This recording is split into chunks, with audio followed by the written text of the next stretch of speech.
Përshëndetje të dashur miq, unë sot do të bëj recetën time të parë në kanalin tim të YouTube-it dhe kam përzgjedhur sot për ju cheesecake me fruta pylle përsipër. Le të vazhdojmë me përgatitjen. Do marr biskotat këtu dhe janë shumë të mirë kur bën për cheesecake. Vini në çdo market, i hapim dhe ja si duken.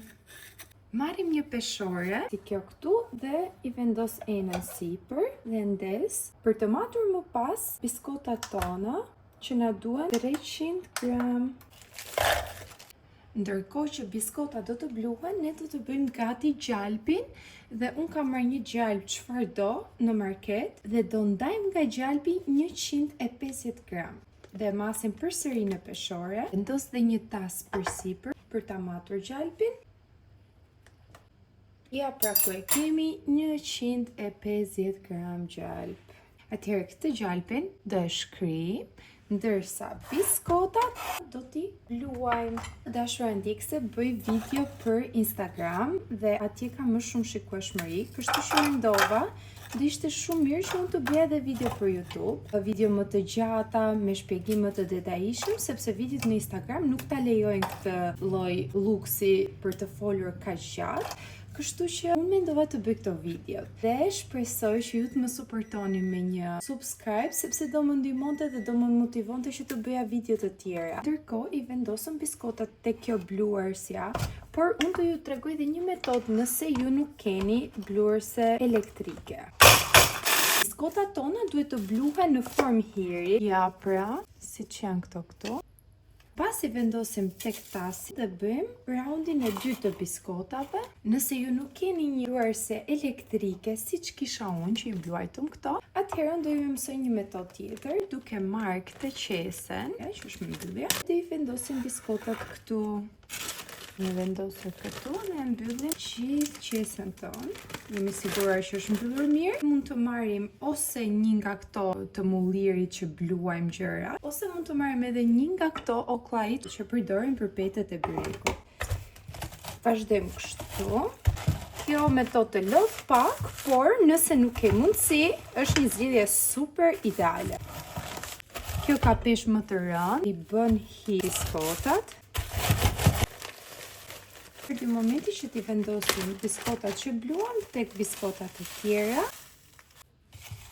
Janë bluar shumë mirë. Nëse shikoni që ndonjë nga copat e biskotësh nuk është bluar, atëherë mund ta bëni kështu me duar, derisa ato të bëhen plotësisht si rër. Gjalpi jonë është shkrir dhe ne do ja hedhim përsipër biskotave. I përziejmë derisa biskotat ta marrin komplet gjalpin. Biskotat janë të qullta aq sa duhet dhe ne mund t'i vendosim direkt në tepsi. Mund t'i hedhim dhe një lugë qumash që ato të na qullen dhe më shumë, të rinë më kompakte tek tava dhe mos na shkërmoshen ndërkohë që ne do e ham, por kjo varet sipas biskotave tuaj se sa e marrin ato lagështin. Nëse e shihni që ato formojnë një formë, atëherë mendoj që ne i kemi gati. Marrim tavën, vëjmë është rreth 25-26 cm, i vendosim letër përpjekje poshtë. Unë përdor këtë letrën dekorative që ka shkronja të shkruar dhe mos u shqetësoni se nuk është gazetë, të qenë gjithmonë që të kem gjëra të bukura në kuzhinë, duke e bërë sa më të veçantë ushqimin si nga pamja ashtu dhe nga shija. Vendosim letrën poshtë, më pas e mbyllim pakun e sipër. Tani hedhim biskotat dhe i ngjeshim mirë, derisa t'i japim një formë. Unë i jap formë edhe anash dhe ngri biskotën pak më lart për t'i dhënë pak më shumë bukuri cheesecake-ut tonë. Ju mund ta bëni dhe thjesht drejt, nuk ka asnjë lloj problemi, kjo është në varësi të shijeve tuaja. Ngjeshim edhe një herë dhe do ta lëmë në frigorifer për 20-30 minuta derisa masa e cheesecake-ut të ngurtësohet paksa. Vazhdojmë me përgatitjen e kremit dhe kjo tasi i mikserit ton do vendosim panën e ëmbëlsirave, do vendosim panën për ëmbëlsira dhe masim te kjo peshora këtu. Hedhim 250 gram pana për ëmbëlsira. Qem tek mikseri jo. E mbyllim. Dhe ja pra kaq duhet rreth 2-3 minuta derisa pana jon të formohet dhe të bëhet e ngurtë. Marrim një tas tjetër dhe vendosim 150 gram mascarpone. E hedhim tek tasi.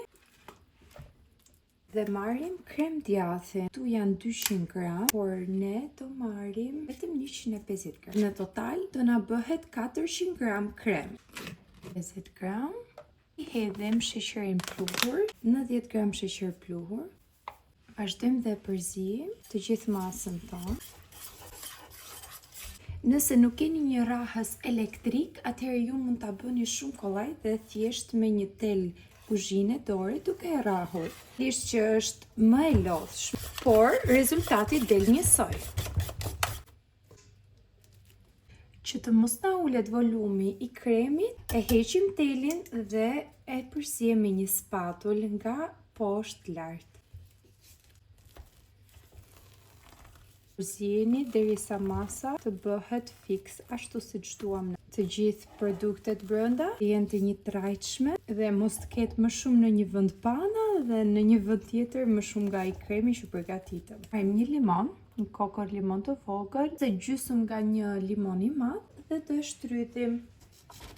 Kam këtë shtrydhësen, por ju përdorni një çdo lloj shtrydhëse që ose thjesht me dorë ka problem, e ndan faren nga lëngu dhe nuk e lejon që të depërtoj poshtë. Tani unë do i hedh pak gelatin vegane, do thot bimore. Kjo këtu është gelatina bimore. Unë e kam blerë tek në ranci dhe vendos tek ky lëngu i limonit. Një lugë nga kjo mjafton.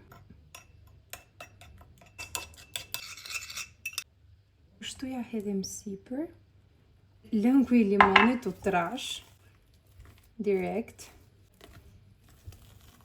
Nëse dëshironi mund të vendosni kurat e limonit dhe kjo do jepte akoma më shumë shije. Këto që kam unë janë limona bio nga baçja ime. Prandaj unë po ja përdor lëkurën. Po është aq mirë të përdorim ato limona që kanë pesticide. E shkundim kështu dhe shikojmë që na ran në gjithë vendet.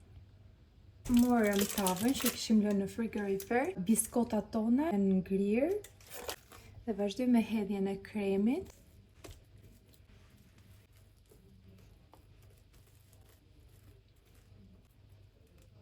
Po i përdis korime të kremit. Andajmë në cheesecake-un, atëherë copa jon do na duket edhe më bukur. Por për këtë duhet të presim minimumi 6 orë ose dhe një natë në frigorifer. E më pas do bëj reçelin me fruta pylli përsipër. I vendos një letër celofan ose qese plastike përsipër. Mos na thahet kremi dhe në frigorifer mos të marrë errat e ushqimeve të tjera.